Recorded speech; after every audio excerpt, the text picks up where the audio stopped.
I wanna be like you. I wanna be like you. I wanna be like you. I wanna be like you. Hello there! You're here for another episode of I Wanna Be Like You with Elbi Cespedes. Welcome back. Welcome for the first time.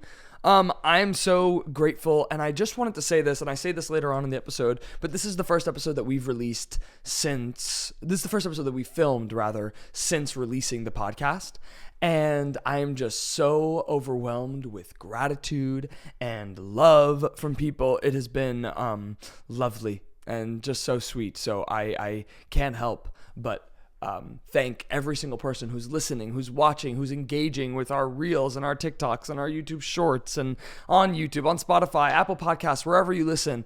I'm overwhelmed this week with so much love, and it means the world. And I'm just looking forward to doing this more and more, pumping out more episodes. This has become such a passion project, and I'm getting the chance to talk to people who I don't think I would have ever thought I would get the chance to talk to and listen to their stories and careers. It's just fascinating and been lovely. And there's only so much more to look forward to because we have so many more guests either in the bag or that we're booking that I am like itching to announce. I'm just like, I can't help myself. I've like told people things that aren't even official yet because I'm just so excited about it.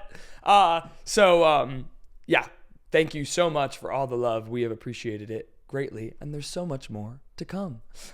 So in this episode, this brings us to today's episode, and we have Michele Cavallero on. Michele is an agent from the Take 3 Talent Agency, and I mentioned this later on, but she's my agent, and she is just so sweet and lovely and passionate about what she does that I couldn't help but have her on and ask her all of your burning, dying questions. We did this segment where we asked listeners like you out there to ask some questions for Michele. So today we get to showcase some of our lovely listeners and ask some of your questions. We'll be doing more of those. So make sure you look out on the I Wanna Be Like You at I Wanna Be Like You pod on Instagram and TikTok, because we're going to do some Q&A stuff where I get to ask you guys to ask some of our guests questions. So make sure you look out for that today. You get to see the first of it. And she's wonderful. Take 3 Talent Agency, for those who don't know, is a bi-coastal agency who has booked clients on jobs like Avatar: The Way of Water and Dora the Explorer and many shows on Broadway. Michele mentions all of the clients that she has who are on Broadway this season and who are in shows that are currently running or have been running for even longer. So she is just a treat and so lovely and so sweet. And I think that for a lot of actors watching this podcast, you'll get the chance to really take away there are some large takeaways from this episode. And she is so insightful. So without further ado, today, I want to be like Michele Cavallero. Welcome to another episode of I Want to Be Like You with Elbi Cespedes. Today, I want to be like Michele Cavallero. So I should say, first of all, thank you for coming. Thank you for doing this. This is so exciting. Yes, thank you for having me. We should start this in full disclosure. Michele is my agent. Yes. Aren't I lucky? I have the honor to represent Elbi. I have the honor of being represented by Michele. You'll understand what I mean, especially by the end of this episode. Okay, so we start every episode with the same question, and it is, who was your I Want to Be Like You when you were a kid? Oh, what a great question. Okay, so when I was younger, I was a performer. So I have a really heavy dance background, musical theater background. Yes. So I was always eyeing just any folks that were doing the thing, that were doing musical theater, making it work. Yeah. I feel like I also loved the greats like Liza Minnelli, any of those just legends, truly, that really, I feel like, instilled my love of the arts. Yeah. Where are you from? I'm from Jersey. Connecticut. Oh, I thought you were from Jersey. I have a house in Jersey, but I'm from Connecticut. Okay, gotcha. Where in Connecticut? Trumbull. Shout out to Trumbull, Connecticut. Yes, Little League World Series champions of 1988. Wow. Yes. That's incredible. I know. Were you in Little League? Were you? I was not in Little League. Okay, but we have to shout them out. Yeah, because that's like the biggest thing that's happened in Trumbull, Connecticut since. Yes. Well, so I want to ask you, so then we're being from Connecticut, I don't know how far that is, but were you seeing Broadway shows? I was. So It's about an hour and 20 minutes on the train. Okay. So it was like super easy to just get into the city. And yeah, we would see him a lot. My parents would take me. And that's when I really started to love theater. It's just seeing everyone on stage and seeing that magic. Yeah. What was your first Broadway show? Do you remember? Okay. So my first Broadway show, I think it was Big. The musical. Oh my gosh. I know. Is that not wild? That is wild. I know. That's a rare one. I don't think we're ever going to get that one again. No, I know. So yes, I know that is a rare one, Big. but I really loved it and it spoke to me because I was about, I'd say like 12, 11, 12, something like that at the time. Right. And there were kids on stage and that was so exciting for me to be like, oh wait, I can do that really at any age. Had you seen the movie? I saw the movie, you did see the movie. so Okay. I knew what was going to happen. So you were going in with knowledge of it. Yeah, with That's knowledge awesome. of it. I was waiting for like the big piano to come out and stuff like that. Yeah. So so that was my first one. Oh my gosh. Yeah, that's I never awesome. forgot it. It's funny because I always say this. I say it all the time, but like people who are from the tri-state and stuff like that, they'll be like, oh, mine was from when I was a kid. And so they'll have a lot of Disney stuff or things like that appeal to, whereas people who aren't from here will be like, my first one was when I was 30 and I saw like Evita or, things so pretty cool. So what were you were doing musical theater in high school, and did you go to college for it too? I did. No So way. I was a musical theater major at Emerson in Boston. Oh, I did not know that. That's cool. Yes, and it was a great program, but I've been performing truly since I was about 3 years old. I was a dancer and I was a competitive dancer, so it's been in my blood since I was really young. Oh, that's so cool. So when you went to college, you said you were a musical theater major. Musical theater major. What was this is silly, but what was your college audition experience like? Sure. So there was nothing online at that point. So truly, we had to go in person and we had to do a monologue and we also had to do a song. So nerve-wracking though, especially since I was in Connecticut. Like we had to drive the 2.5 hours in the car to get to Boston to wait. It was so stressful. And then just walking into there was a couple things that were so nerve-wracking. First, like the thought of like, oh gosh, okay, wait, do I like this school? Am I going to go here? Yeah, right. Wow, it's a big city. Yeah, because you're like visiting and auditioning. You're like visiting and auditioning at the same time. So it was so much just like new energy. Yeah. So, and then going into the room and doing the monologue, doing the song, and you felt like there was just so much riding on that. Yeah. Every audition, of course, you're vying for that job. And it was like, you were hoping to get accepted into the program to go to college. Yeah. So it was such a nerve-wracking experience. Yeah. And then to find out what colleges you got into and, got waitlisted, anything like that. And nothing was online. So everything was delivered by mail, which feels like the Stone Age now. No. So I know. So it was like I was waiting for the mailman to come and like, to be like, oh my gosh, is something going to be in the mail from Emerson or any of the other schools I applied to. Yeah, the mailman's just like, hey, I'm just here like doing my job. Like, you don't know what you have in your hand right now. Totally. You think it's just mail, but really, this is it. This is a big my deal. Future. Yeah, this is my whole future in your right hand. Okay, so then what did you do post-college? What was your MO? Did you move to New York? Great question. So I actually moved to LA. So you're not the first. Let me put it this way. Tell me. You're not the first person to move to LA right after college, and you're not the first Michelle to move who's been on this podcast to move to LA. way. Michelle Park also moved to LA. Yeah. Okay. Yeah. So with Emerson, you can do a program in LA for a semester. So my senior year, I did the LA semester program through Emerson. Okay. So went out there for the semester, loved it. Came back to Emerson, graduated, and then I couldn't stop thinking about LA. And I was like, you know what? I need to move out there. So I moved out there and was there for 10 years. Wow. I loved it. The weather is amazing. The palm trees are amazing. Oh And everything around you was just the entertainment industry. Yeah. All around you, which was really exciting for me. Yeah. Were you auditioning? I was. So I was auditioning out there, and then I was also teaching dance as well. So I taught about 25 classes a week. That's amazing. Yes. So I was doing that and then auditioning. And I was thinking also moving out to LA, maybe it'll be a bit easier for me to get involved in musical theater because, I'm not in New York and there's things coming to LA. So I was able to do, all of the tours auditioned out there, Broadway auditioned and stuff like that. And then you have a bunch of the smaller theaters out there that were always auditioning too. So I got great experience while living out there. I loved it. Yeah, wow, that's really cool. Did you have an agent? I did. Oh, cool. I had an agent when I was out there. I also, when I first moved out there, I worked at an agency too. Okay. Because I've always loved the agency side of things. Yeah. So I worked at an agency out there, different one than the one that rep me. Oh, but okay, cool. yes. Who were you rep by?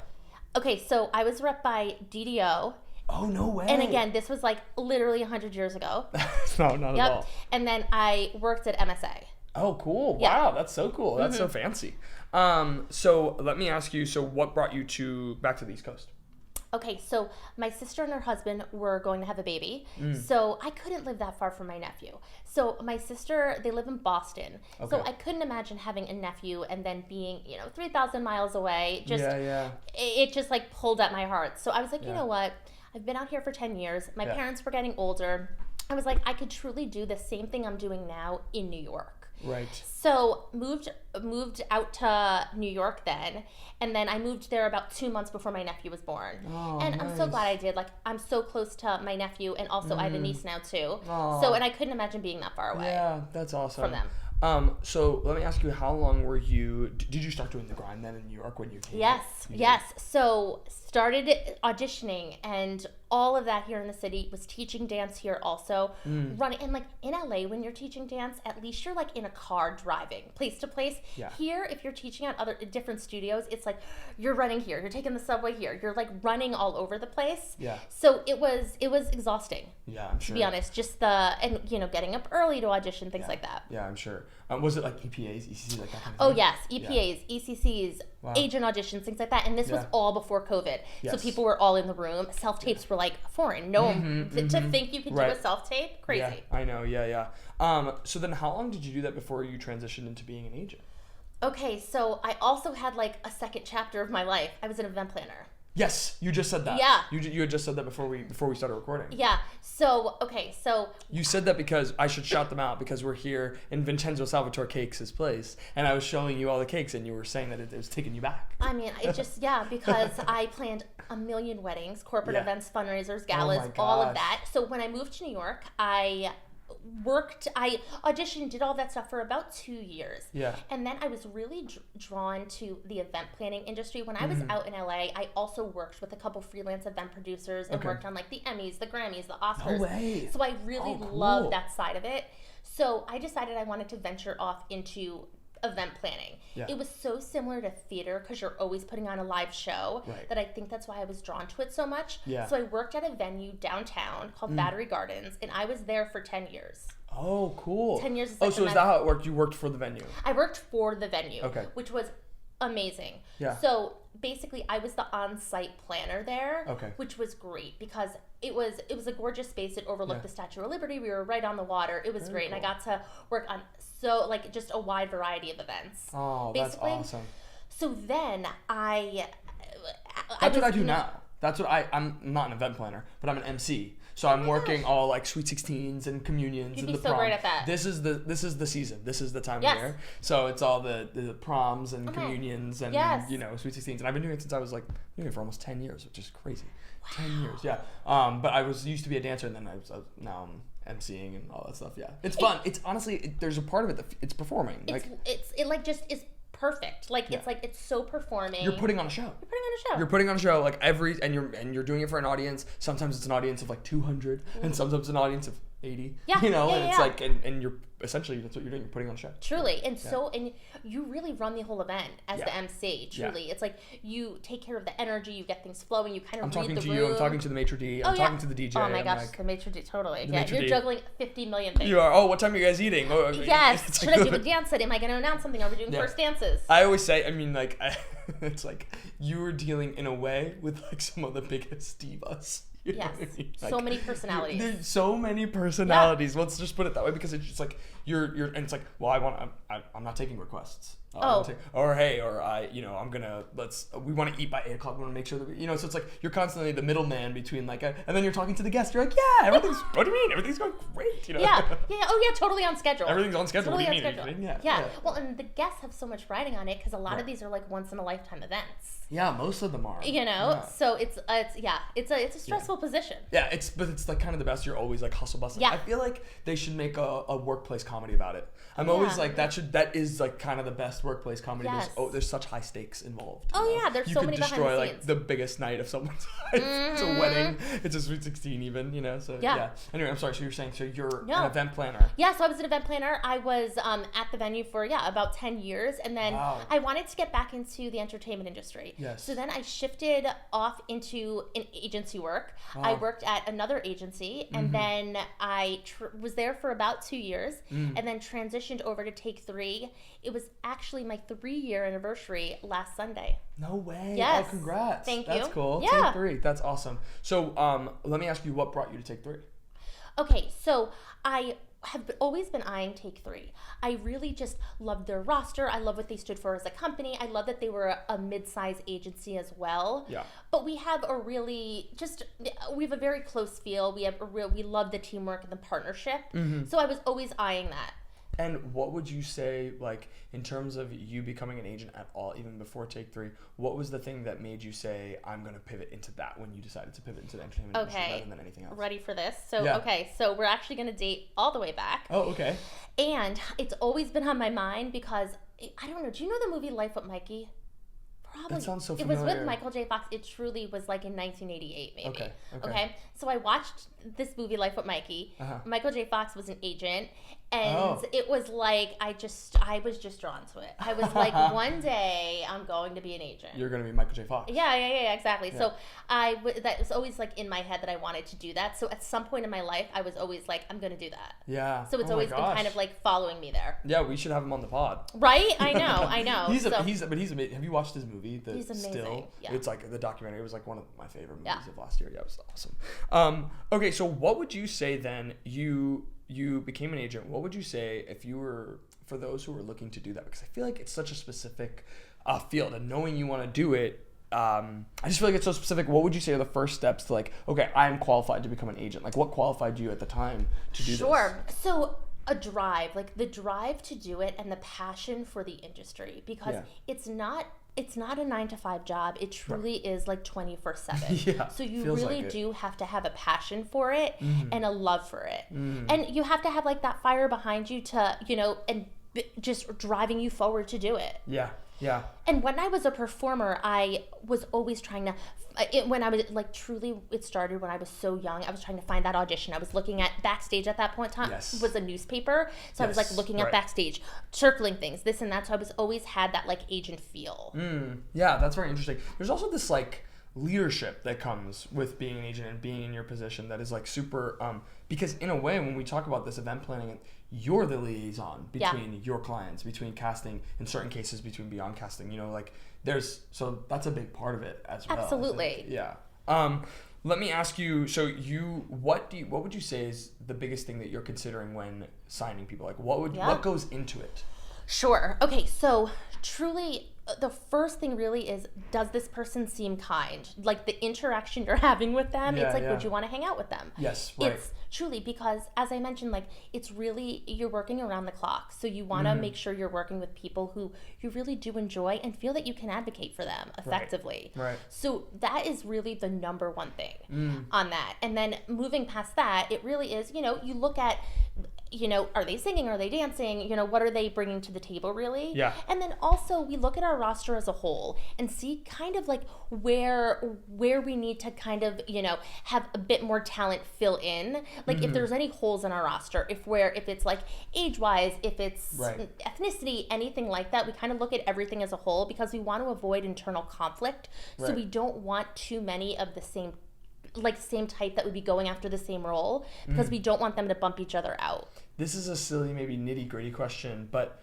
that's what we're doing. We're doing this podcast to get to the nitty-gritty. Totally. How do you even notice that your roster is missing a certain type? Like, are you looking at certain breakdowns and you're like, I don't have anybody that fits that? Such a great question. Yes. So we look at the breakdowns and they come out and they have all of the roles that they're casting. And essentially you want to have someone that you could plug into everything, because you just have a better shot of booking it, really. Right. And you want to get your talent work. Yes. So you're seeing things that it's like, I feel like I don't have anyone that can. You have people that maybe can morph into the role, but no one that seems to be like a sure fit. Right. So then you're kind of like keeping in the back of your mind, it's like, okay, we really need more of like this type or that type. Yeah. Oh, that's interesting. Yeah, we're just seeing like, and the demands of the industry shift always. All the time. So it's, at one point it feels like the breakdowns are gearing a bit more towards this, and then it's like they completely shift. So like we kind of have to go with the ebb and flow and just kind of read it. What would you say when you're thinking about like, I mean, from sheerly an organization standpoint, is like, where do you tackle first? You wake up in the morning and you go to check the breakdowns. Where are you hitting first? Are you hitting musical theater? Are you hitting TV film? Are you hitting great question. What wave of Yeah. Okay, so the first thing I do truly when I get up is check my email on my phone. Yes. I check my email first on my phone. Me too, honestly. Right. I feel like everyone should do that, even if you're not an agent. Right, yeah. You're like, everyone's actor. checking. You should check your phone. Of course. Check to make email. sure there's nothing time sensitive that came in overnight. Because also we have like the West Coast hours too. We have the UK. So things are kind of always coming into our inbox. Right. So the first thing is checking to make sure nothing is time sensitive.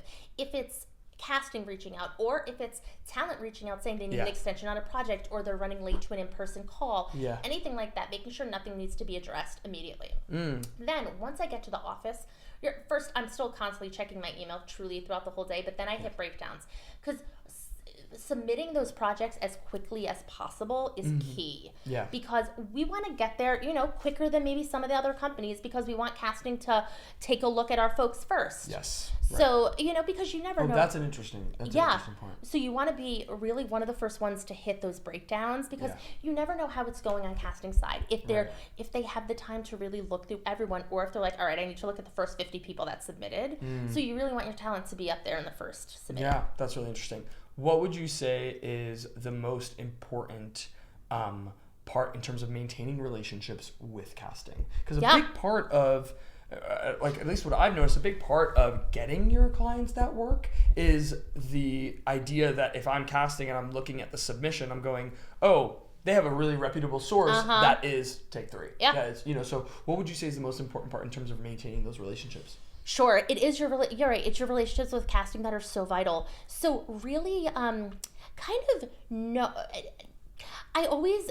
there's so much that we want to ask casting. We want to follow up with them about things. We want feedback on things. We want to pitch tell us people. Everything. Yeah, give us answers. Tell me why you didn't cast me. Yeah, 3 years ago, actually. I'm still bitter about it. No, I know. It's like we need closure on things. Yeah, right. So it's kind of like figuring out like what to ask casting and what to kind of be like, because we don't want to like have them think that exactly. Yeah. So it's like we don't want to bombard them with things either, because we don't want them to think of us as like, okay, they're driving me nuts. I don't want to, So it's like kind of knowing your boundaries and like when to reach out, when to not. If there is something like, talent went in, they got a call back, but now let's say they received an offer for another show, reaching out to casting saying an offer just came in for so-and-so, just checking to see if they're still in the mix before we respond to the other offer. Totally reasonable to reach out to casting, because that's like an availability shift. Right. Too. And you're talking about like in talking about being that middleman, that those types of sticky situations, you're always riding the line. Always. Of like always. You're the messenger. Truly. Because it's like you want to give the talent answers, of course, because they're your clients, of course. So it's like you want to do that, but then also you're walking that fine line with casting, because you want them to also reach out to you to have your clients come into audition. Yeah, right. Yeah, totally. Okay, so I'm really putting you on the spot right now. Ooh, okay. I'm putting you on the spot. What would you say is like the craziest booking story that you have that you can recall? Okay, the craziest booking story. All right, so depends on what you mean by crazy. So we have a couple things. Yeah. So for a Broadway show, we have a client that they literally told in the room that they got the role. No way. Which was so exciting. See, that sounds like TV. Like that sounds like it's not real. It sounds like something that you like see on like Smash. You know what I mean? Literally. Where it's like you walk in the room and, honey, you booked it. And it was like, what? You're like, okay, you know what I mean? Like, that's not real. It was wild, because my client, the actor, they were calling me and told me, but then then casting was also calling me at the same time. It was wild. And that's so rare. Yeah, no, it is rare. But it's kind of magical. Oh my God, that was crazy. And then also anytime you like pitch a client to casting that like may not be, something maybe casting's thinking, and then they kind of are like, oh my God, wait, I could see it, and then the talent gets booked. So exciting. Yeah, that's really cool. How often does that happen, where you're looking at like a breakdown and you're like, this might be a stretch, but let's just give it a shot? Are you hesitant to do those things, or do you feel Great like, you know what, question. throw it and see if it sticks? Yeah, totally. I mean, absolutely. Throw it, see if it sticks. That's why it's so important also to have a variety of headshots uploaded, because when you're submitting, it's like we customize which headshot we default to. So if it's someone who, you know, has just more of like a laid back look and this and that, but they also have a headshot of them in a suit, we're always going to default to the suit one. If it's like a lawyer, a detective, something like that, because we want to give casting what they're looking for right now in their face, opposed to having them imagine of that person in a suit. Right. That way, so yeah, we, you know, but we also don't want to throw a million options if like they all might not fit.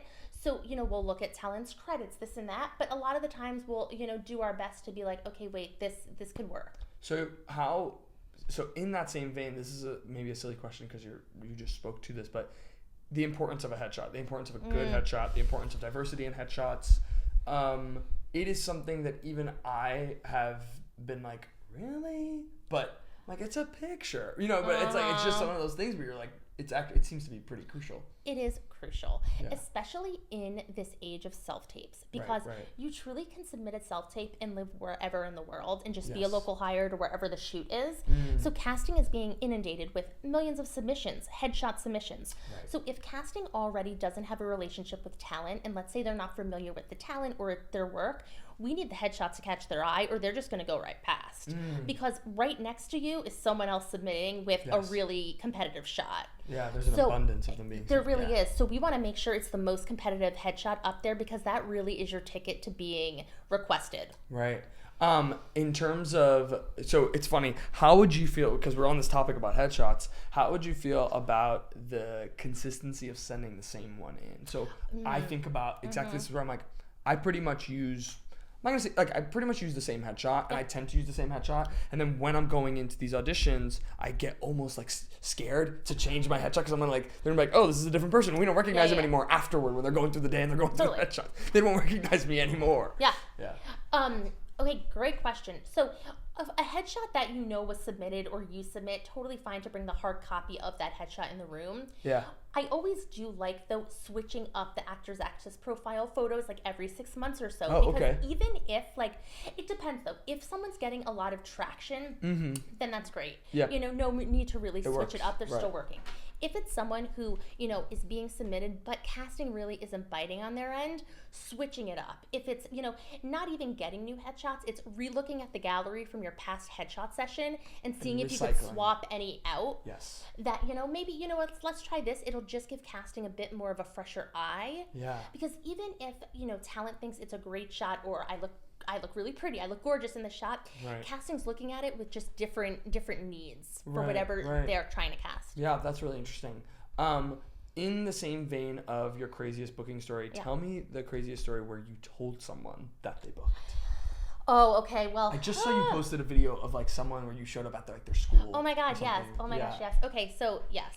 So that was really exciting. So one of my clients just booked a very big film. Yeah. And we showed up at his high school to tell him. That is so cool. Which was really exciting. Like in the middle of school. Yeah, I was like hidden behind like in the cafeteria. I was like behind a locker. Yeah. Here I am at lunch, you know, like just hanging with the friends, and my agent's here. Yeah, it was like, hey, and like in the video you'll see like just like random kids around in the video. Yeah. So that was a really great story. They weren't hired background. They were real kids. Authentic children. They were, that's right, real authentic children on the bottom. So that was really exciting. And then also just telling anyone that, you know, booking their first TV job is really exciting. Yeah. Booking their Broadway debut is like so exciting.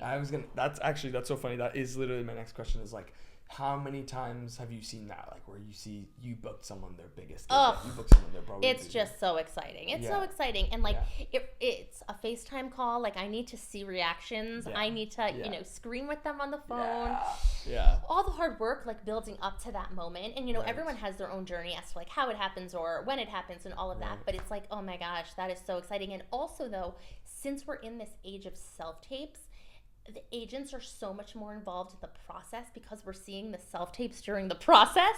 Oh. So it used to be that we were funny. like just telling clients like, okay, you're going to go to like Pearl or Ripley at 3:00. And then it's like, we'll just hear how it goes from the talent. Oh my gosh. Now it's like we see the initial audition.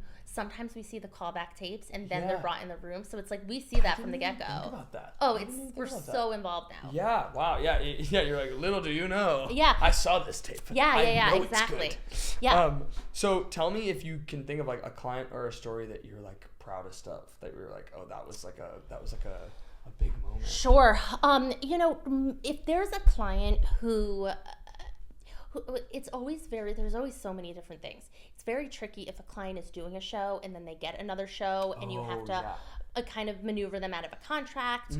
But, you always do it, of course, with integrity and grace. And there's outs in contracts. You're having conversations and transparency. Right. Well, you're just trying to look out for you're That's trying it. to do what's best. And it's like we're the middleman again. Yes, right. So exactly. it's like we're doing our best to get someone out of a contract. But, of course, we want to do it, the proper way. Yeah. Also, so, things like that are always very tricky. And it's been done. Like, we've done that. And we've made things happen. Right. If someone gets a Broadway offer, everyone really has been pretty understanding of letting them out of another contract. Oh, well, that's actually, here I am being like, oh yeah, of course. But I'm like, actually, that's good to know. That's very interesting. Oh yeah. I mean, because everyone, wants to, as long as you're transparent, it's like I had to get someone out of a contract and to make their Broadway debut, but I was transparent with the production team of the job they were in the whole time, letting them know, okay, they have a callback. If they get this, they would need to leave by this, just to give them the heads up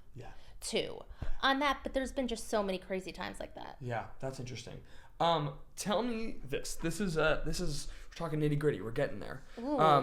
Agents versus managers. Yeah. What are the biggest differences? What are you like as an actor? What are you looking for in either that you like? What are you looking for in an agent that you won't get out of a manager? What are you looking at a manager that you won't get out of an agent? Yeah, sure.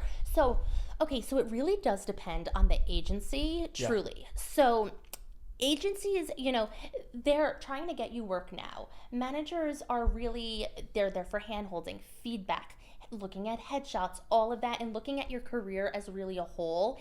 Agents do that as well, but it just really depends on the agency and what they do and how involved they are. Right. Some, will just send the talent audition and just wait for that confirm or decline, and then kind of be a bit more hands-off. Yeah. Others are super hands-on and really like to guide and be involved. So it really just depends. Yeah. Also, in terms of getting, an agency and a manager, it really is just preference with the talent. It's, do you feel like you need both? It's like commission will be needed to be given to both of them if you book a job. Yes. So it's also like something to think about too. Separately. It's a separate commission that adds up in totality. Yep. So you would need to, if you get a job, it's your agent gets commission and also your manager gets commission. So you also have to think about that too. Right. I think that's, and also there's like, I guess like there's big legal difference. Like, what do you need? This is actually a good question. To become an agent, what do you need in terms of like, isn't there like a licensing thing? So we're equity franchised and SAG franchised as an agency. Okay. So we abide by all of the union guidelines. All of our contracts are generated right through the union as well. So that's really the difference with like agencies and managers. They don't need to abide to the union. Exactly. Is there like some sort of like, this is a silly question, but this is just my naivete. Like, is there like a test or something that you have to like? There's not a test. But you do need to you do need to like submit to be, equity franchised and SAG franchised as individuals as well. Okay. So there's a bit of that, but not like an academic test. Okay. Yeah. That was a great question though. Well, because I'm like, there's like this like a licensing part of it, and I'm like every other license, in terms of like driver's license. Yeah. I don't know. No, it's a great question. So it's like it's just interesting, Okay, this sounds like this is a silly question. Your assistant. Yeah. I, first of all, love them. Okay. Yeah. Like, literally, all my emails go right through. Like, fantastic. But how crucial is that for you, having an assistant? Crucial. I mean, truly. Yeah. So, my assistant, she's like my right hand. Yeah. Really. I mean, if I'm away from my desk in a meeting or on a call, it's like she's monitoring all the emails, anything time sensitive that I'm not there for, she's able to take care of. Right. She's also just looking at everything, corresponding with talent. It truly is so important. I couldn't do it by myself. We love There's assistants. Way too much. Yeah, assistants are crucial. We love assistants. Yes. So I want to be like you. Yes. Also, with the self-tape business of it all now. It's like we have talent emailing us just with questions. It's like, okay, do you think I should have my slate in the beginning or the end? Casting didn't specify. Like just questions like that. Okay, I just got a new light. Do you think this looks okay? Can you give me feedback? So really, it's like having another set of eyes and hands on Zach. Well, actually, let's ask that question. What do you think in terms of these self-tapes? Slate in the beginning, slate in the end. Okay, unless, so if not specified. Totally. Does it even matter? Sometimes it's specified. I like a slate in the beginning. Me too. Personally, it's like I want to know who you are. It's an introduction. I want to know. It's an introduction. And you also see a glimpse of the personality. Yeah.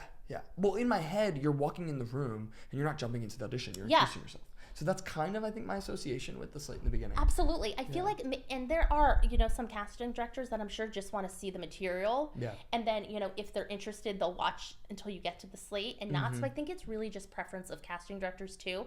I personally like the intro. Yeah, me too. How often do you find yourself watching your clients' self-tapes? I mean, there's so many clients, there's so many tapes. I watch them all the time. Do you really? Oh, yeah. Because it helps me know them better. Oh, yeah. Truly. Yeah. Because it's like they're doing this material that maybe I didn't even know that they could sing that high or that they could kind of, play that instrument, something like that. So we watch all of our tapes also because we want to be able to give feedback. That's like one of the benefits of this self-tape situation now is we can offer feedback. Which is amazing. Oh, yeah. And it's also, we want to look at their setup. We want to make sure their framing is okay, the lighting's okay, the reader is okay. So we need to look at everything. It's funny. There's this, I mean, obviously, and we'll talk a little bit more about that, but with self-tapes, there is this, like, safety aspect to it where you're like, you can't go in the room with me. You know what I mean? That'd be nice, but you can't go in the room with me and sit right there and cheer me on. You know what I mean? Yeah. But in self-tapes, that's essentially a lot of what you're doing is saying, hey, you know what? Maybe just try that again and, whatever, because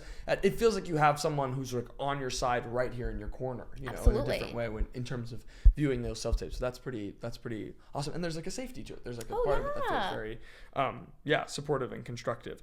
What would you say is the thing that most interests you right now about what you do? Oh, that's okay. I love seeing the new projects coming out. Oh, yeah.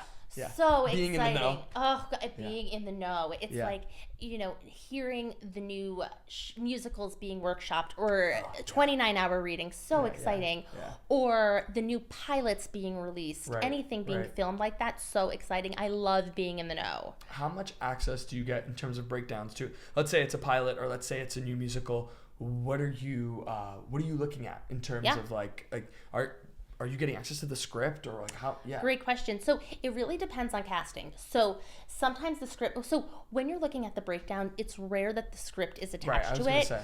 If when you get a self tape or something like that or an in-person appointment, sometimes it'll be attached to either the EcoCast or casting will send it. If they don't send it, we can always reach out and ask. There are a lot of times that casting will be like, the script's not available at this time for confidentiality. They're not releasing it, or it's not finished yet, or it's being reworked. So we just see what they say. We always do try to get the script, though. It just depends if the project allows. Yeah.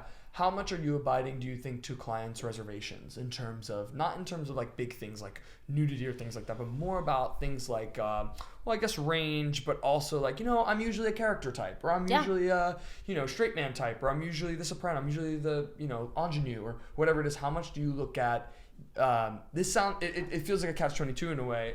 It almost feels like a trap question. That's not what I'm trying to do. No. But it's like almost like, are you sending the ingenue sometime like, you know what? I know you're more of a Lori, but let's pit you as Ado Annie this time. Yeah. Like things like that. Oh, absolutely. And, because having them try the material also with the self-tape business of it all, you could totally try it and then tell me, all right, I don't feel comfortable with it, or they can send it to me and we could see if it's competitive. Yeah. If it's not, we don't have to submit. We can respectfully pass, no problem, but you could totally try it if you want. Yeah. I'm also fine though if anyone says that they want to pass. Yeah. If they don't even want to like dabble into it, I'll like pipe in if it's something like a great creative team attached, if it has eyes on Broadway, if the show's going to get picked up, if it's anything that I feel like super passionate that they should give it another glance. Yeah. But if they don't feel like, if it doesn't resonate, totally fine to pass. In terms of we're talking a lot about pre-Broadway stuff and we're talking a lot about that kind of thing. How often do you see it? This is something that we've discussed a lot in the pod, where something will go out of town or pre-Broadway workshop, etc. And have you ever had a client that didn't move forward with the Broadway production? Oh, great question. Yes, there's definitely been times with that. It could be that their role was cut, so then there wasn't a track for them. It could be that, there was a creative decision that got made. That's always heartbreaking. Yeah. Always heartbreaking when someone has been part of the out-of-town tryout. And, of course, you hope that you're going to move with the show. And then, as the industry does, there's, shifts and turns and all of this. How often are you let know about that? Or is it just darkness until... Well... Yeah, it's a lot of the depends on the situation. A lot of the times, casting the production teams won't even make their decisions. They might know, but then not really say anything. Right. But yeah, until we really know for sure, we don't really know for sure. Right. Yeah, that's really interesting. It's such a tricky, because in some certain respects things are meant to be and things happen for a reason. Yeah. But yeah, that's always like a little bit of because you think you walk into something pre-Broadway and you go into a pre-Broadway because you're like, I'm going to get on the ground floor to build with this. And then sometimes you just don't make it to that far. Absolutely. That's just kind of the. So what do you think right now? I want to talk about state of the industry stuff. And we'll discuss theater first. What are you looking at when it comes, really, and this, I'm not going to preface, I have to stop prefacing questions. I do that a lot, I've noticed. Where I'm like, this is a blah, blah, blah question. This is a blah, blah, blah question. I'm done doing that, so sorry. Yeah, that was it. We're done now, yeah. We're done. We're never doing it again. Yeah. That's out. No, but how important is it for you to go see shows and being in the know? How important is that for you and for the clients? Oh, it's so helpful. It is so helpful, truly. First, I love seeing shows, so it never feels like a job when I'm seeing shows. It's so exciting for me too. Truly, always. But it's so helpful because when a breakdown's released, I know how much dancing something needs, or I know what that track's really singing, or I know what this person covers, or it's so great just to see it, and then you just have a better sense of what's being sought after for that. Yeah, well, especially on that note, you're talking things that be we're looking for singers who dance or something, and you're like, okay, but it says it's choreographed by Justin Peck. I don't know. Right, yeah. Illinois is not looking for singers who dance. Yeah, it's are we doing a movement call or are we doing a dance call? Yeah. So it's nice to see. It's are we doing flips? Are we not? So I really love to see things just so I have that knowledge. Yeah, how much is the special skills then part of it too, right? Oh, of course. It's and that's also just going back to your question a while ago about, what do we look for with talent or whatnot. Special skills also is something major. It's there's so many of those actor-musician workshops and shows happening now. So anyone that could play an instrument is very interesting to us, or another language or accents, or, aerial arts or something like that. Aerial arts. Angel does aerial arts. Oh, okay, yes. So you never know, when something like that, when there's a show that may need something like that. So special skills are always something we're looking at. Yeah, and I'm thinking too in regards to Broadway. Let's say you have a client. You know what? I'm on Broadway. I'm gonna make it me. Yep, it's going to be you. Yeah, oh, thank you. Yeah, I'm on Broadway, but let's say I'm in this Broadway show, etc., etc. How are you still auditioning your Broadway clients? Is essentially the question. Great question. Okay, so everyone has their own goals and paths and journeys here, right? So it really depends on the person. Okay. Yeah. We have some talent that are in Broadway shows and they're just really focused on the show and also super busy with rehearsals, understudy rehearsals, the show schedule, all of that. Right. So some are a bit more, just really just being part of that show and being, just there. Others are, still wanting to be submitted for TV and film. Yeah. It's tricky when you're on a Broadway contract to do the shoots and whatnot. Yeah. Sometimes, though, if you get a role, the production will release you before curtain if you're transparent. So we kind of gauge that. Yeah. In terms of submitting, when you're in a show, though, we always have to weigh the options of would this project be worth you leaving the show for? Right. So it's your submissions are definitely lower when you're employed in a Broadway show. Yeah. But there's also then a lot of workshops that happen. There's workshops that will work around show schedules, which is great. So meaning you'll be part of a workshop. It could be for a new musical, but production of that workshop will release you to go to your shows. So you can go to the Wednesday matinee. You could do the evening shows. So then they want the Broadway performers involved, and they're just working around their schedule. It's especially individual. Absolutely. Yeah. So I really kind of look at everyone's path and, what their goals are as to what we're submitting for, what we're auditioning for. Yeah, that's really interesting. Yeah. So even pushing further into the state of the industry stuff, What are you seeing? What are common trends right now happening on Broadway, off Broadway, in the theater space in general? Sure. Okay, so a couple things with theater. So of course those headline performers. It's like getting those movie stars in those shows. Yeah, you're seeing a lot of that. Of course, to especially garner this season. this season especially, to garner those ticket sales. That's like a huge thing. Also, a lot is happening with like the older musicals having revivals with like a contemporary flair to it. Yes. It's like, like Sunset Boulevard, or there's just these shows that have, are a bit dated, but are being brought back with like a bit of a spin to it. And like just to look through it through another perspective. So I would say that is really something that we're seeing a lot in the industry, as well as those like headliner performers too. Yeah. What are you looking at right now, just from a personal standpoint, being like, oh, I really love that, or I really, especially because we're in the heat of it right now. We're entering big Broadway season. Totally.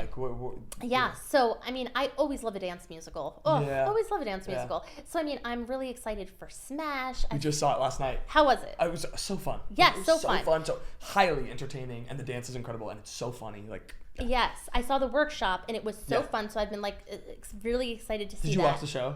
Yes, I watched the show, so it's like, oh god. Me too. Yeah. And I showed it to her. I'm like, big Smash fans. Yes, so I'm excited about that. I'm going to be going to the opening of Boop soon, which I'm really excited about. Going to that next week too. Yeah. Yes, I'm really excited about that. Buena Vista opens tonight as well. Oh, tonight. Oh, cool. Yep, nice. Which is really exciting. So there's so many new shows. Where do you have clients right now that you're looking at? Okay, so Buena Vista. You do? Yes, I'm not there tonight because you're here filming this podcast. Yeah, of course. Management, they offered tickets. A lot of the times the reps will get opening night tickets. Sure. For this case, they offered us tickets to previews. Okay. My client's a swing, so she didn't go on at all in previews, so I'm waiting for her to go on. Yes. So I'm so excited about that. So yes, I have clients. Nice. I have a client in Buena Vista. I have a client in Boop. I have another in Aladdin. Nice. I have, I'm trying to think of the musicals now. I have another so many right now. I have two that are going to be in Mamma Mia. Oh, I have exciting. One in Book of Mormon. Nice. I know, usually I have my list out that I could look at. Yeah, no, this is great. I think that especially like when I'm like, that is so exciting. It's so refreshing to hear. There's so much movement. There's so much. Oh, yeah. There's so much like fast-paced stuff going on. Yeah, Gatsby. Like, really, all of that. Oh, lovely. I love that. Let's talk about the TV film space. Yeah. I think that the TV film space has been and still is in like this like recovery mode. They're healing. There's so much healing. I mean, there's this whole like survive to 25 is like that big thing. But because between COVID and the strikes and now the fires in LA, I mean, they really are like building back and building back. And so, what are you looking at right now in film and TV? And I should mention, you are bi-coastal. You mentioned that, but you're LA, you're UK, and all. Yep, exactly. So we submit so in terms of TV and film, so I submit on all of the episodics, the procedurals, the dramas, anything shooting in New York, California, Atlanta, Boston, Chicago, Canada, UK, anything and everything in between. Feature films, independents, as well as shorts, we love to get our hands on. Yeah. Things have definitely been slower. Right. Since the strike, it really hasn't gotten back fully. There's still a decrease in pilots that are being released, but there's still opportunity out there. Mm-hmm. So truly, it's, we're submitting for anything and everything with that we feel our talent fits. We're just trying to get them out there. How early do you get those breakdowns comparing to, because the thing, particularly with film, because TV is a recurring thing, right? FBI is always shooting. All our numbers are always here. But, and that's in New York. I mean, in LA, there's plenty of procedurals out there too, and sitcoms and whatnot. But, what about movies? Like, you're looking at things like, how early do you get them? Because it feels like once movies are in production, they're pretty much cast. Yes. So, so it really depends on the filming and the project. Yeah. So sometimes it's, casting may want to cast a wide net. So they're going to post the breakdown pretty far in advance so they can get to see a good amount of folks to that. Mm-hmm. There's some that, if it's a kid role, they'll post it a little closer to the filming dates because they're worried someone's going to grow. Okay. So that really just depends there. Yeah. So, I mean, we're casting now for things that are still shooting, though, in 2025. Oh, really? Yeah, absolutely. Okay. So it really just depends on the production, how big of a production it is, how many shoot dates it's going to be as well. Right. But things that are shooting now, I mean, some are going to be opening in the fall. Oh, amazing. Oh, that's really exciting. Yeah. What are you looking at in TV and film? What are you watching? What are you okay. So what do I feel? I feel like I love like all type of like the Let's see. I love like the Abbott Elementary, any comedy. Like I'm a huge Office fan. Oh, okay, so yeah. I'm a huge Office fan, Parks and Rec. So any of those comedies, I love Hacks. Hacks, Oh my gosh, Hacks is great. She's coming to Broadway. Is great. Yes. In May. The Bear, I love Ted Lasso. Yeah, which is coming back now. Which is coming back. Yeah. There was a breakdown today for it. Oh. I like jumped on it. Amazing. Yes. Wow, so that's exciting. See, that's what I mean is that like that's really interesting because that announcement came out very recently. Yeah. And now the breakdown is like right Oh up. yeah. It's like even like this James Taylor musical was just announced, and like the breakdowns come out so quickly, and casting jumps right on that. I mean, it's a pretty quick system in regards to that. You know? Absolutely. Yeah. So it's always really exciting to see breakdowns for shows that I'm like currently watching. Yes. Oh my gosh. Yes. That's like so exciting because you kind of then like know what the next episode's about. Yeah. You see the breakdown of things too. Yeah. We had there was a point where you had sent me in for Law and Order Organized Crime. And I'm a big fan of organized crime. I've been watching Christopher Maloney since before I was born. And there's like the scene or whatever, the breakdown, what it was. I think it was a co-star part or a guest star part, and it says Stabler in the thing. And so my Christian's reading with me, my brother's reading with me, and he's like, so I'm playing Stabler. And I was like, yeah, you're Stabler. Yeah. He's like, oh, and he's like doing his best Christopher Maloney impression of like, and then I'm thinking to myself, I'm like reading and I'm like doing the scene and I'm like in it, and then I'm thinking to myself like, if I book this, I'm gonna be doing this with Chris Maloney. He's gonna be asking me where the patient is, and I'm the doctor, and I'm telling him like that way. Like that's kind of surprising, you know what I mean? Yeah. No, there's something about that. That's exactly what'll happen. Like, in terms of like being a fan of these shows. That's exactly. It's like so interesting, right? To see the sides, to see the scripts. Yeah. Oh, it's just funny. So exciting. How often do you see your relationships with casting in theater, especially in New York, in theater meld with those relationships in TV film? Yeah. So there's some casting directors that cast primarily theater, but also now dabble into TV and film, which is great because we also have that relationship with them in the theater industry. It doubles down. Exactly. So then it's like that just carries over into TV and film. There are a lot of separate casting offices, though. There's a lot of casting offices that just don't do theater and truly are TV and film. So we're always establishing those relationships in all of the separate offices, and there's a lot, and it's offices really on both coasts. Too. So we're really trying to stay on top of just where everyone is because again, we want them to see our talent. Yes. Okay, I've been kind of saving this question.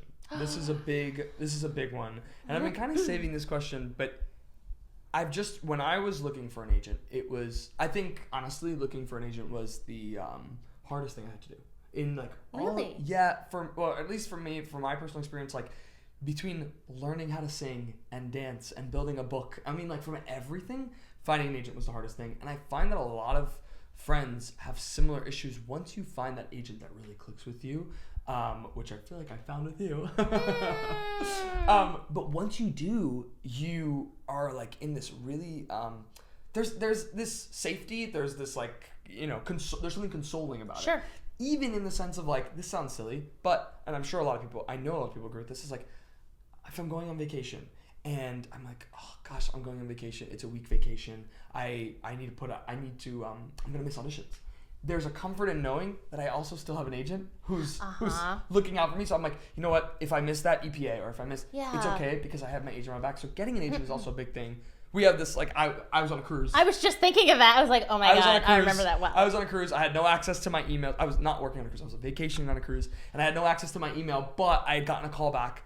And I get a text from you because I was able to receive text. And it's like, hey, hope you're enjoying your cruise. Are you available on February, yada, yada? Because you, and I'm like, yeah. Oh my God. That would have never happened. I'm an agent. Well, and you know what though? If you're not on vacation, things like that like don't happen. Like you need to go on vacation or have like a wedding or something where you're not available, and there'll be something that happens. Yeah, that's what I'm gonna do. I'm gonna get married so that I book a job. Well, no, it's like whenever talent is like just like not here, but like are so good about like being here and being on top of things. It's always like when they're not here that it's like, oh gosh, something happens. So all of this to say, the big question being, what is the best way to find an agent? Oh, sure. Okay, so another great question. So, all right. So I would say, I guess a couple different things. So referrals are great. So if you have a friend who like has an agent and loves their agent and has a great relationship with them, if your friend's willing to refer you to the agent, that's great. I love referrals too, because I just like, you know, if you have a great relationship with the person that's referring you, you trust them also. So, which is really nice. So if you have a friend who has an agent, if they can refer you, that's great. But other options would be like, get into showcases, get into classes that have showcases at the end where agents attend. Yeah. It's fantastic because it's such great exposure. You'll get exposure also to so many different agents at these agent seminars, at these workshops, all of that. So that's another way to go about it. Also, you can blindly submit too. So when I was younger, when I was trying to get an agent, like literally we'd have to mail our headshot and resume because this was like before like the whole like internet situation. Sure. So I was getting like the huge envelopes. My mom took me to the post office. I'd have to weigh how much it was because we'd need a special stamp to put on the envelope. It was the whole thing. But it's like, you know, shooting emails out too. Sometimes agents will look at them, sometimes they won't, but that's another way too. You just never know. Yeah, I think what would you say is the most common way that you sign your clients? Is it through referrals, or would you say it's Mine's through referrals.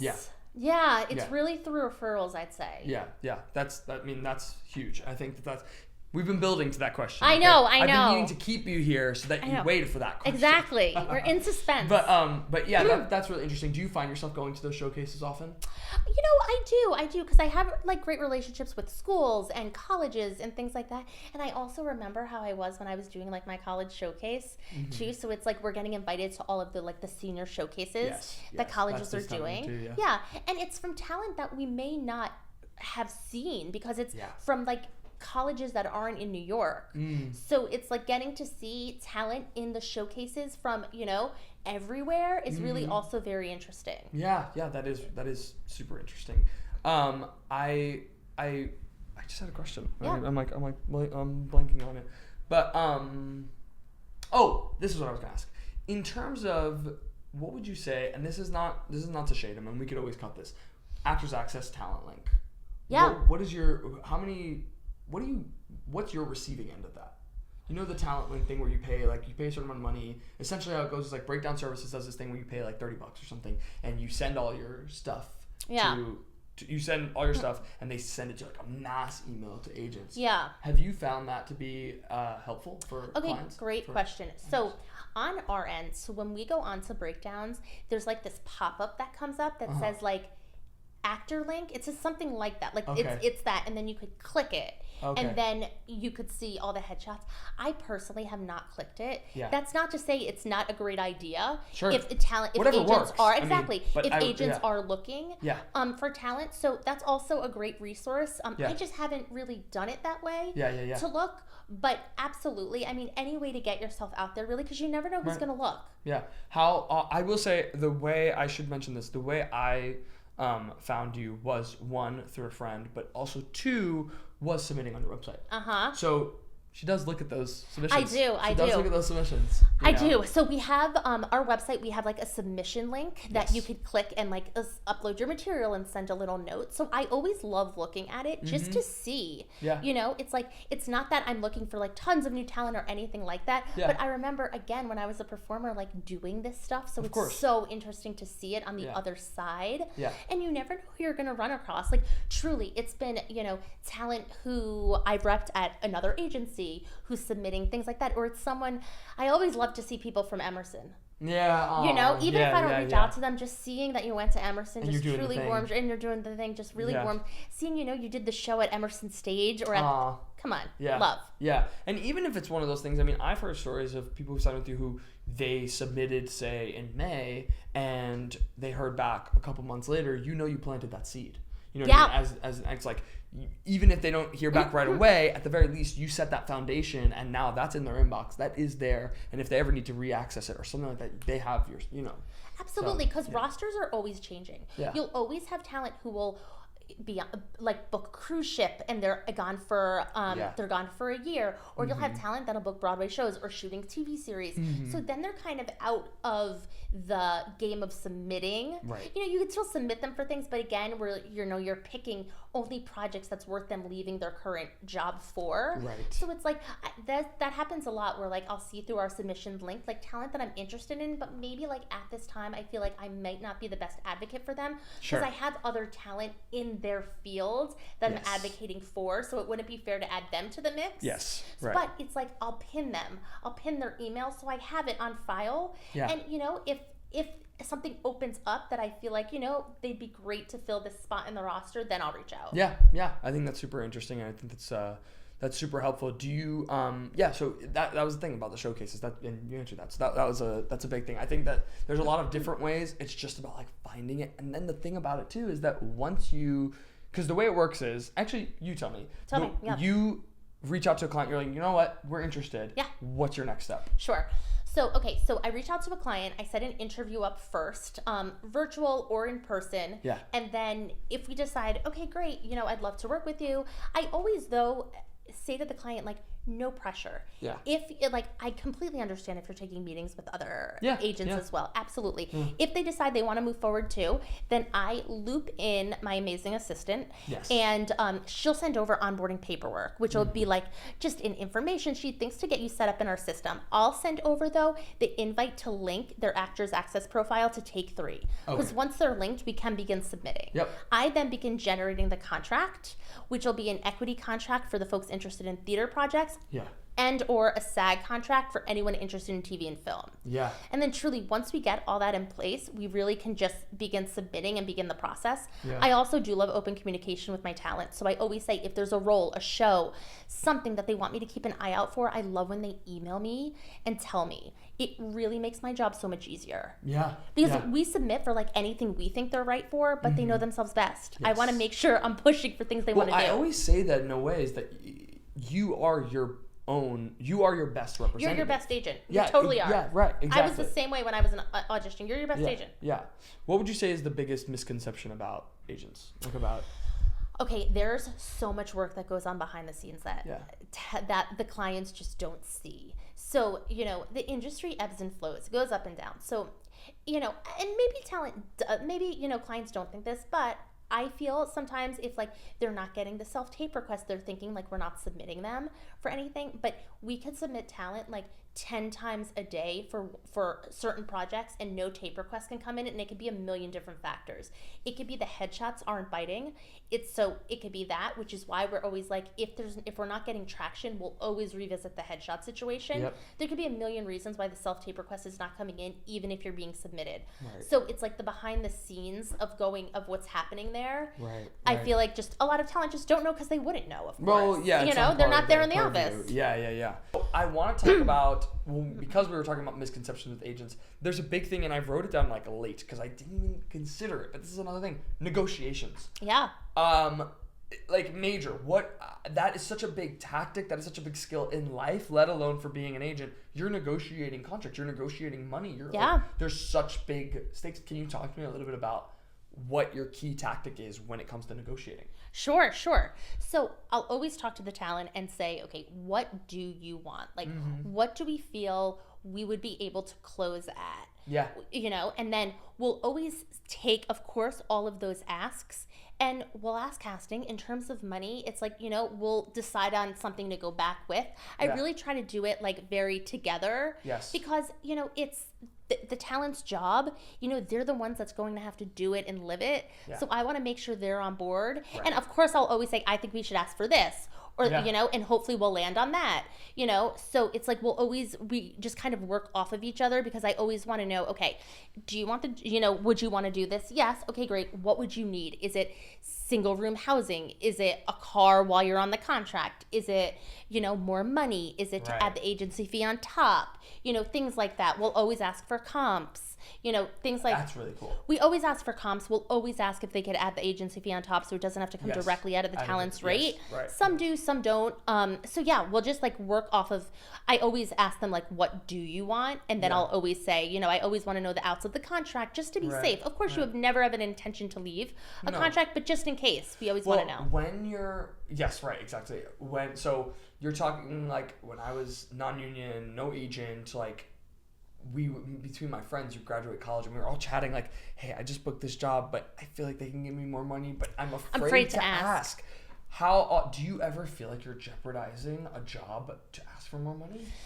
We always ask, and if they say no, they say no. Right. It's rare that they would just, they disregard never like will be like, okay, no, you don't, we're you rescinding the offer because you ask.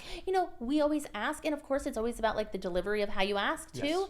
Yes, right. And it's like, if they can do it, great. If there's wiggle room on the rate, great. If they say no, it's like, well, I'm advocating for my talent. It's like, of course I'm asking. Right. And if they say no, they say no. Yeah. But we always want to ask. How often are you looking at union rates, like when it comes to things like that, particularly in TV film? Like, are you, because usually they kind of, I feel like most TV film are abiding to their union rates, right? So anything union wise, I mean, everything really is, by the book there. And then you can negotiate too. It just, depends on someone's credits. Right. And things like that. If there's like precedent for, production to increase something, if they have it in the budget, or if they have a ton of roles that episode and they're really limited on funds. So it really also just depends on just the big picture of either the show or the episode. Yeah. How many non-union versus union clients do you think you have around? Sure. So because you have plenty of non-union clients as well. Yeah. Oh, absolutely. So we rep union and non-union clients. Yeah. I feel like, okay, so in terms of like theater, I feel like a lot of my clients are union. Okay. But I do have a good handful that are I don't know what I just said. I meant to say most of my clients are union, but I do have a handful that are non-union as theater, and it's fine. Of course, and with non-union, there's so many non-union tours that they could take advantage of too. So yeah, I rep both. In TV and film, kind of the same. I mean, I feel like it's 50-50. We have a bunch of folks that are SAG. We have some that aren't, but, are fine taking the SAG waivers if they get on, a SAG show. Yeah. So, yeah. Yeah. I should mention that a big part of this, too, is you're working in the theatrical department. So you're working in TV, film, and theater. That's why we're asking. Show me. There's also a commercial and VO department and print department and Take 3, and that's a whole nother beast. There's so many aspects to that as well. I just felt like giving that a little disclaimer. Yes, so we have 6 departments. Oh, really? Oh, yeah, right. Yeah, so I handle TV, film, and theater, and then my coworker Morgan handles commercial voiceover and print. Yes, right. So, yeah, what would you say, I mean, we were just talking about this off podcast, but in terms of joining the union, because of the union being open access, do you suggest that your clients join the union still, or do you find that, I know it's all individual, but what do you find is the key right now? Yeah. So again, like as you mentioned, it's totally just different for everyone. We have some folks who are enjoying being non-union because even though they can't get seen at the EPs and ECCs, they're able to benefit from like the non-union tours. They're getting seen with you. They're getting seen with me, yeah, exactly. The non-union contracts at the equity theaters, so they're able to take that. If they don't have too many credits, and like we want to like really try to get more credits too, we'll try to keep them non-union a bit. Right. For my folks that are like, you know what, I've done the non-union tour, I've done the non-union shows, I'm ready to be seen at the EPs and ECCs. Absolutely, I completely support. I really support my clients either way in if they feel like it's their time to join or not. Yeah. I'll always give my 2 cents, but like it's really their decision at the end there and their career. Yeah. So whatever they decide is fine with that. Yeah. Of course. Have you ever seen non-union book Broadway? Like, have you? Yes. Yeah. Yes, absolutely. Yeah. Like sometimes it's like, you never know. Yeah. It's like a lot of my kids will also, join Broadway shows and they're non-union too. So it really just depends. Does casting is there any sort of, feeling of remiss in terms of seeing non-union for invited calls for those types of Broadway shows, off-Broadway shows? Yeah, I mean, great question. And I think, I guess it depends on casting offices or whatnot. Yeah. But when we're submitting, they see everyone's union anyways. Right. So they see who we're submitting and whatnot. So, I mean, if it's the invited call, if they're not seeing non-union, they'll look and, maybe not call any of them in. But if they're open just based on the talent's resume, or maybe they have a look that they're looking for the show, I feel like, maybe the rules will be bent a little too. Yeah. How important do you find social media to be as for clients? And honestly, I talk about this all the time, is that when I'm telling people about how to find an agent, when I was looking for an agent, social media was important for me. Yeah. To go through an agent's account and be like, oh, they're up to date. Yeah. They're trendy. They're in the know. Yeah. And they're constantly have clients who are booking because they're constantly posting about the clients who are booking. Absolutely. So yeah, how important is social media to you as Take 3 first, and then we'll talk about for clients? Well, absolutely. So with our social media, we always want to, give our clients a shout out too. I mean, everyone's worked so hard. So like when these shows are opening, when someone gets cast, or when an episode is airing, like we want to make sure that they're getting recognized too, because it's such an exciting time. Yeah. And, we want to just be out there too, being like, okay, we're booking this, we're booking that as well. With actors, I mean, social media these days, I feel like is a big thing, because it gets them out there, as long as they're posting things that, it's how they want to be represented also as a person, but it could be vocal videos, it could be clips. You never know who's going to see them. Right. So I feel like there's been just so many stories of people getting discovered from social media, or someone direct messaging them, know. How do you feel about people who, when signing a client, are you looking at their social media as well to gauge certain things about them as well? So I'm never really like being like, oh, how many followers do they have? Sure. Sometimes I'll be like, oh, I wonder if they have any more vocal clips. So I'll look to be like, oh, I'd love to see if they maybe have some other clips. Yeah. Or like if they were in a dance class and they posted something. Yeah. Or I also will look at like who's following them. Maybe it's clients that I rep. Maybe it's people I know, because I could always like reach out to them, or kind of see like the circles that they run into. Right. So yeah, I'm never looking at like the amount of followers. Rarely am I doing that. I'm looking more at like the material and like just gathering more information. Yeah, that's actually super interesting. Yeah, that's really huge. Post your stuff, people.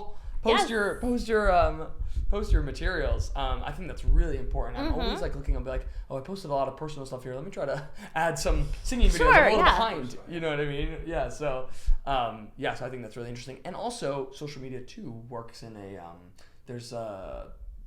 the negative side of social media comes from like, be careful about what you post as well. Of course, because it's out there. Yeah. Have you ever seen repercussions of things where you're like, oh, that was where casting or something where social media, like I heard this story once about this producer who is casting this big Broadway show, and he this girl was in finals, and he had seen something that she had posted on social media that he felt didn't reflect a vibe or something of that nature, that he didn't want her in the show, and that was kind of because of her social media. Sure. And that feels like something that's so avoidable, Oh, absolutely. And I feel like there's probably so many times that's happened that we just don't know about also. Right. Maybe that's the reason someone didn't get called in for something So I feel like you just always have to be careful about what to put out there. Even if you do a professional, social media and a personal one, keep the personal one maybe private, and have the professional one totally be the one like, facing out, like with the vocal clips, with the headshot, like being like your professional self. Yeah. And it's not necessarily about shutting you up or like hindering your voice, but there's certain things that you're not like, if I'm going to make this political post, or if I'm going to make some sort of something, I need to know the repercussions beforehand, So it's just something to be considerate about. Absolutely. Okay, so we are introducing a new segment on this episode. The segment is called I Want to Ask Michelle. Okay? Oh, okay. So this is a listener segment. And essentially what it is we asked, because actually, fun fact, this is the first episode to be shot since we released the podcast. So now we get to speak to listeners and ask them what they want to know. Okay. So I had mentioned that I'm having my agent on the pod, and we got some listener questions. So I'm going to start. So this one comes from Josh Romeo. And he asks, when going in for an agent workshop, do you suggest, or like one of these showcases, do you suggest bringing in something that you want to improve on, or bringing your best material? Best material. Yeah. I would say best material. Yeah. Because, well, no, I will say best material still. It depends on your goal of the workshop, though. Right. If it is to like secure an agent, I would say bring your best material. Right. If it truly is to try out a new song or to get feedback on a song, bring something that you're working on. Sure. So really just like look at your goal as to why you're going to this specific workshop or showcase, and then kind of gear it towards that. Yeah, really. Totally. Great. This one's coming from Joseph Keegan, and he asks, how do I get an agent while being non-union or in college? And this is, and you have plenty of clients who are in high school or college or I'm just like showing up to their cafeterias and telling them that they book things. That's how she finds people. She finds people at high school cafeterias. Yeah. She'll be like, oh, okay, and this is where I can find some of the younger clients. Are you in a theater program? Yeah, totally. So okay, so how do you get an agent if you're in college or school? Sure. Yeah. So ask friends, I would say, if you have friends or teachers, asking like mentors, anyone like that, just for guidance. If they have any referrals, connections, anything that they could point you in the right direction. If you're in college, a lot of college will like reach out to alumni, things like that. Who like alumni. Because like resource. Emerson, as I said, like, you all hold a special place in my heart. Like, alumni that went to your school that maybe in the industry, totally reach out to them. Right. But as I mentioned earlier, in terms of like trying to get an agent, reach out to them via the website, the submission website. A lot of the agents have like the websites out there with links and things like that, and do your research, see who you want to be who you want to advocate for, and just try to you could email them. Maybe you'll get a response, maybe you won't. The agent workshops are great, seeing like if they're doing any classes, any of that. Yeah, for sure. You never know how it's gonna land, like how you're gonna get one. Yeah, totally. Okay, this next one comes from Maddie LaFleur, and it is, how can I adjust my editing where it sets itself apart from others when it comes to self-tapes? Oh. In terms of like editing your video, or I guess filming it or things like that. Oh my gosh, okay, fancy.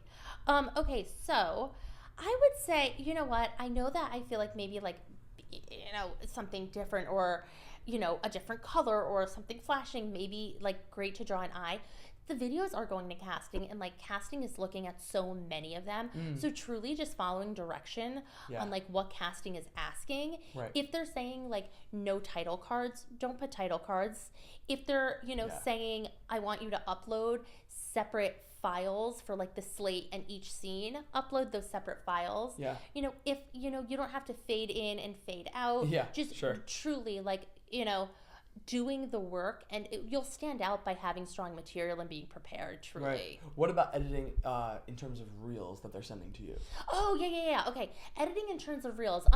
Putting a variety of things on there. So, watching it, we can get a glimpse of everything that you can do.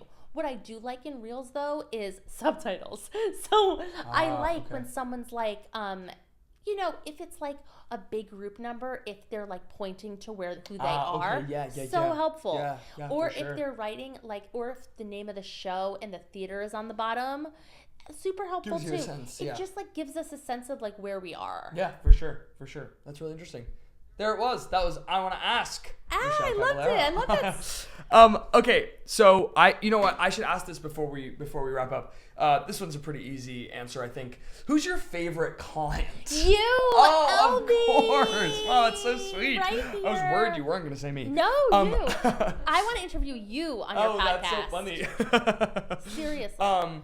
So we end this podcast with the same question every time. When we started, I asked you who your I Want to Be Like You as a kid was. Yeah. Who is your I Want to Be Like You now? You. Me. You. Wow, that's and the I'll first tell you one. why. Oh, I'll tell you why. Sweet. Because you have such an ease about you. You're easy to talk to. You're motivated. You're driven, and everything. You inspire me. Oh, that's very sweet. You inspire me as well, Michelle. Thank you. Of course I want to be like you. Thank you. That's and the also first like one we've doing gotten. this podcast, like, oh my gosh, that's amazing. Thank you. Let me tell you, for future guests, if you don't say me, we're not airing the episode. That's it. Yeah, I set the bar really high. Yeah, right. Well, there it is. Michele Cavallero, thank you. Thank you for having me. Woo-hoo-hoo. I Want to Be Like You with Elbi Cespedes is produced by Elbi and Christian Cespedes. Special thanks to Angelina Cespedes, Ina Cespedes, Vincenzo Salvatore Cakes, and of course, Michele Cavallero.